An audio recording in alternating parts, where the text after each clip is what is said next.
ஆமாம், என்னையா நானும் ஏற்ற மாதிரி பேசுனேன், இப்போ என்னன்னா எடைக்காக தண்ணி தெளிக்கிறியே, நியாயமா இது? ஏன்பா ஏடிக்காக தெளிக்கிறேண்ணா இது? அது கருவேப்பிலை கடைக்காரு தண்ணி தெளித்து தான் எடுத்துன்னு வர சொல்லுவாங்க. ஏன்னா கருவேப்பிலை வதங்கிடும், அவங்க எடுத்துன்னு போய் கும்பலாக வைப்பாங்க, வச்சாங்கன்னா அது வெந்துடும் உள்ள. தண்ணி தெளித்தோம்னா ஃப்ரெஷ்ஷாக இருக்கும் அவங்களுக்கு. அந்த எடைக்காக கிடையாது இது, நான் எடைக்காக போடுறேன்னு நினச்சிட போகிறேன். அது இடம் இல்லை. முக்கியமாக நம்ம கொஞ்சோண்டு சும்மா ஒரு ஜோத்தால் தண்ணி அப்படி தெளிச்சிட்டோம்னா அது கீழே போயிடும். இருந்தாலும் 1 கிலோ கூடி வரும். அது கழிச்சுக்குவாங்க அவங்க கைக்காக இருக்க மாட்டாங்க. இருந்தாலும் அவங்களுக்கு ஃப்ரெஷ்ஷாக அவங்களும் விற்கணும்ல. அது கொஞ்சம் கொஞ்சமாக விற்றா தானே நம்மளுக்கு காய்ச்சி கொடுப்பாங்க. எவ்வளோ இருந்தாலும் அதுக்காக கொஞ்சோண்டு தெளிக்கிறோம், மீதி ஒன்றும் கிடையாது. தண்ணி கலந்து ஏற்றது இல்லை. அப்போ எல்லாருமே தண்ணி அப்படியே மொத்தமாக தெளிச்சா இடம் தானே ஏறும். ஏன்பா இது ஒவ்வொருத்தங்களும் வாங்குறதுக்கு இனிக்கி கொடுக்குதுப்பா.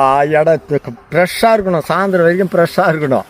ஐயோ இவனே ஒன்றாலே போதும் படுக்குது. தண்ணி தெளிச்சா தான் நல்லா இருக்கும்.